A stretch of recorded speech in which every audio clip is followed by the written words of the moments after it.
તો આજ તો મસ્ત નાઈ ધોઈને સીધી તડકે જ આવી ગયો, કારણ કે 2 દિવસથી બહુ ઠંડી પડી રહી હતી અને પછી તો અચાનક મારું ધ્યાન ગયું આ ફૂલ રેકેટ પર. વિચાર્યું કે આ ક્યાં થયું, પછી યાદ આવ્યું કે અચ્છા સાંજે છોકરાઓ રમતા છે એટલે આ ફૂલ રેકેટ ઉડીને આવી ગયું ગેલેરીમાં. અને આને જોઈને તો મને નાનપણની યાદ આવી કે તમે નાનપણમાં ફૂલ રેકેટ રમતા કે નહીં એ મને કમેન્ટ કરજો. અને પછી તો કામ કરવાનો ટાઈમ થઈ ગયો એટલે હું આવી ગઈ ફટાફટ કામ કરવા. અને જો અમારા ઘરમાં શેટી છે તો પણ મારા દેવજીને ખાટલે જ ઊંઘ આવે, કારણ કે એને ખાટલે મજા આવે. અને પછી તો ફટાફટ બધું કામ પતાવ્યું અને પછી તો અંદરની રૂમમાં આવી, પછી બેડ ને એવું સાફ સફાઈ કરી અને જોયું તો બધા ફુગા નીચે પડી ગયા, પણ એક ફુગાને નીચે આવવાનું મન જ નહોતું થતું. પછી વિચાર્યું કે એની હાથે તો નહીં આવે, લઈને હું જ લઈ લઉં.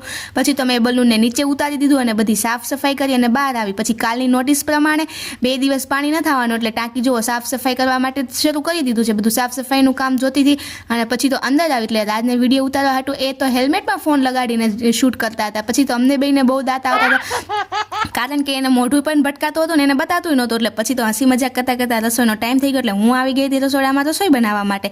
તો કાલે તો આપણે પાલક લાવ્યા હતા, જુઓ તાજી તાજી એકદમ. તો પછી વિચાર્યું કે લાઈને આજે તો આલુ પાલકની સબ્જી જ બનાવી નાખું.